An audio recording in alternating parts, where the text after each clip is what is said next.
대한민국 좌파들의 민낯을 낱낱이 까발리는 정치 구단 우영우입니다. 자, 오늘 해볼 이야기는 이게 정말 우리나라 역사상 최초의 일이죠. 현직 대통령을 체포한다? 이게 과연 정당한가에 대해서 한번 이야기를 해보려고 해요. 모두 다 알다시피 이 사건은 정말 사상 초유, 정말 전무후무할 것 같아요. 이게 현직 대통령을 체포영장을 발부를 하고 그리고 이걸 집행하기 위해서 경찰들이 동원이 됐는데 이게 과연 출석 요구에 불응했다고 해서 현직 대통령을 체포한다는 것이 좀 합리적인 결단이 저는 그게 좀 의문이에요. 일단 그게 왜 그러냐면 문다의 김정숙 지금 얘기가 쏙 들어가긴 했는데 지금 검찰에서 소환을 했지만 불응했던 일이 있어요. 이제 김정숙 여사 같은 경우에는 검찰에서 나오라고 했는데 나는 나가지 않겠다. 내가 왜 나가냐? 그러면 이 상황에 대해서 검찰에서 김정숙 여사를 체포하거나 그런 일이 있었나요? 그렇지 않죠.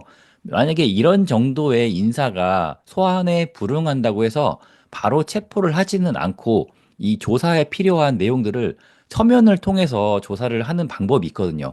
그러니까 윤석열 대통령에 대한 조사도 그냥 나오십시오. 무조건 나오십시오. 이렇게 할 것이 아니라 서면으로라도 답변을 주십시오라고 먼저 이야기를 한 다음에 그 다음 스텝을 밟아야 되지 않았나 하는 생각을 해요. 사위를 이스타젯에 특혜 채용시키고 그리고 문다의 계좌에 수상한 현금 5천만 원을 제3자를 통해서 입금시켰던 김정숙 여사는 이렇게 증거가 차고 넘치는데도 나오지 않았단 말이죠. 그러면 이걸 봤을 때, 아니, 현직 대통령보다 전직 영부인이 더 중요한 사람인가, 더 위인가라는 그런 의문을 품게 돼요. 일단 이 논란의 시작 자체가 공수처가 수사가 가능한 기관인가라는 거에서부터 출발을 해요. 일단 공수처는 고위공직자 범죄 수사처로서 문재인 정권 때 생겨났죠. 그런데 이 공수처는 내란죄에 대한 수사권이 없어요. 그러니까 수사권이 없는 기관이 수사권을 행사하는 것 자체가 이것이 바로 내란이다라고 하는 이야기가 나오고 있는 이유예요. 공수처는 내란죄에 대한 수사권이 없고 경찰에 있어요. 그리고 공수처는 이런 관련된 수사를 한 실적도 없어. 그런데 왜 공수처를 선택했는가라고 생각을 해보면 작년에 공수처에 2,400여 건에 달하는 사건들이 배당이 됐는데 그중에서 실제로 기소가 된 건 하나도 없대요. 그러니까 뭐 물론 뭐 이게 죄가 될 만한 사건이 안 들어와서 그럴 수도 있겠지만 한 2,400건이나 됐으면은 일단은 기소를 하는 것 자체는 해봐야 될 거 아니야. 뭐 기소된다고 해서 유죄가 되는 게 아니라 이것은 한번 조사해볼 만한 가치가 있는 사건이다라고 판단한 게 한 건도 없다는 거예요. 그러니까 공수처의 수사 실적이 정말 참담하다. 이게 공수처가 진짜 존재 이유가 있느냐라는 이야기가 나오고 있는 거예요. 그러니까 민주당에서는 야, 공수처, 니네가 정말 필요한 기관이야? 니네가 진짜 쓸모가 있고 의미가 있는 기관이라면 윤석열 대통령을 구속해봐. 조사를 제대로 해봐.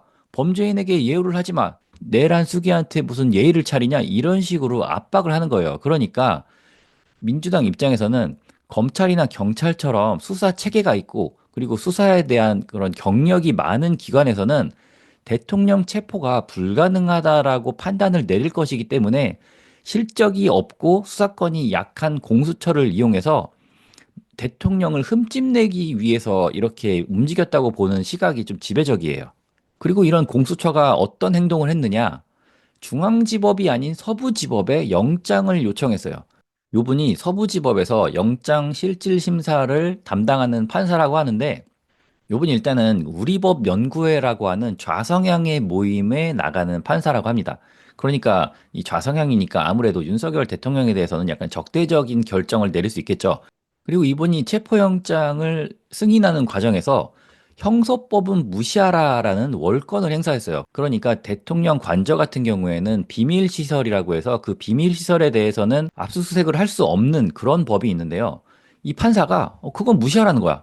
아니 이게 자기가 무슨 헌법재판관도 아니고 그리고 헌법재판관이라고 하더라도 만장일치까지는 아니더라도 과반 이상이 찬성을 해야 이 법에 대해서 무시하라라고 이야기를 할 수 있는 건데 판사 개인이 어떤 법 조항에 대해서 이번 사안에 대해서는 그 법을 무시해도 좋다라고 말도 안 되는 결정을 내린 거예요. 그러니까 이런 결정을 내린 판사에 대해서 이거는 징계감이다라는 이야기까지 나오고 있는 거예요. 그런데 예전에 유창훈 영장 전담 부장판사 같은 경우에는 이 이재명에 대해서 구속 사유가 없다라고 구속영장을 기각했던 사람인데 그때 당시에 위증교사에 대해서는 충분히 소명된다라고 이야기를 하면서도 야당 대표인 점을 들어서 구속영장을 기각했어요. 그러니까 물론 이거 체포영장과 구속영장은 좀 다른 성격이긴 하지만 이재명이 대통령보다 위인가라는 생각을 하게 돼요. 그리고 공수처에서는 이렇게 왜 서부지법에다가 이거를 신청을 했느냐라는 그런 비판에 대해서 아니 왜냐하면 용산 관저에서 가까운 서부지법을 선택한 것뿐이다.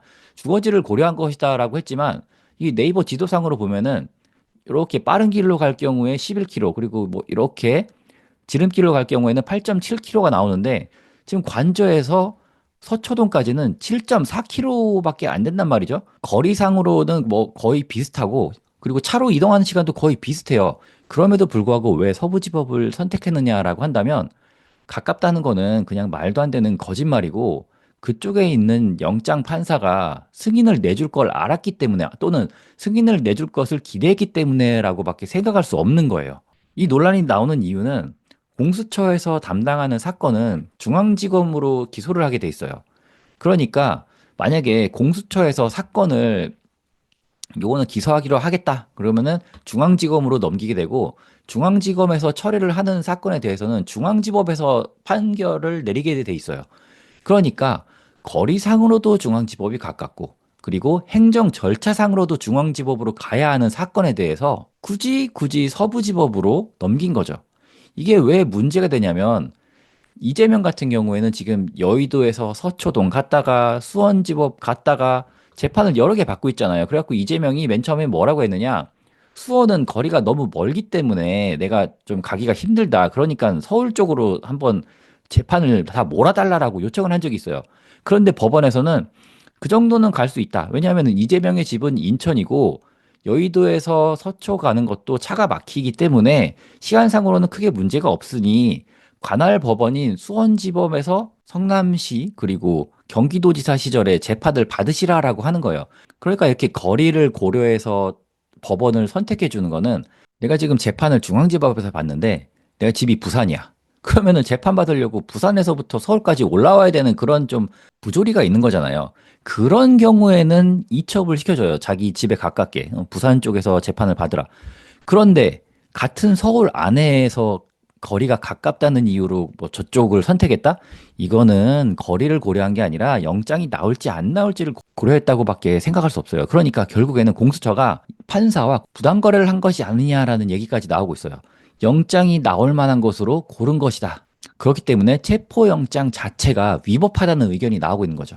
그리고 이 영장을 집행하는 과정에서도 문제예요. 영장을 집행하는 데 있어서 대통령 경호처가 있으니까 이 쪽수가에서 밀리잖아요. 쪽수에서. 공수처는 사람이 별로 없거든요.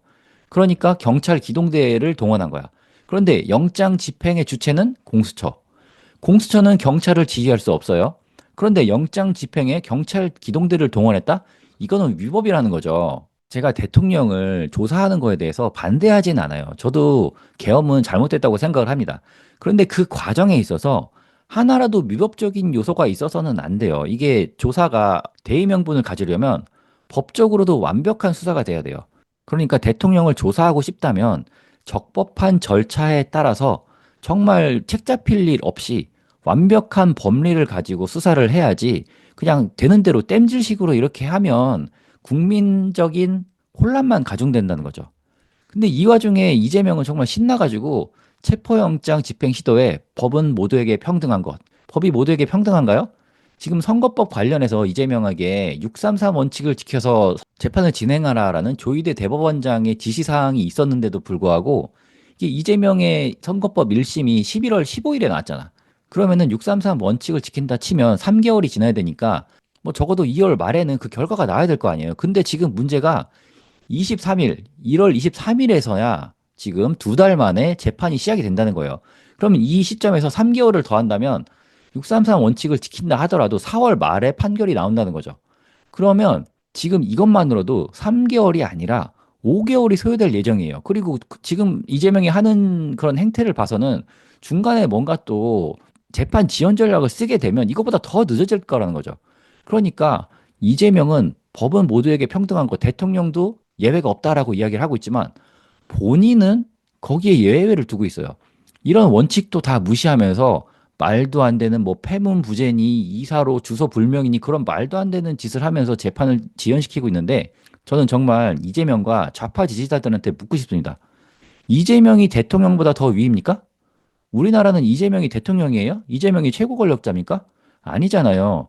그러니까 대통령에 대한 비판 여론도 어느 정도 수용할 수 있는 상황이긴 하지만 대통령을 비판하기 이전에 2년 2개월 동안 이런 간단한 재판을 끌어온 이재명에 대한 비판이 먼저 우선시 되어야 좌파 지지자분들의 비판 여론이 정당하게 보일 것이라고 저는 생각을 합니다. 앞으로 대통령에 대한 조사가 어떻게 될지 지켜보는 것도 참 재밌겠지만 이재명의 재판이 어떻게 되는지도 한번 잘 지켜봐야 될 것 같아요. 자, 오늘 여기까지 하고 다음 시간에 또 다른 소식으로 찾아뵙도록 하겠습니다. 감사합니다.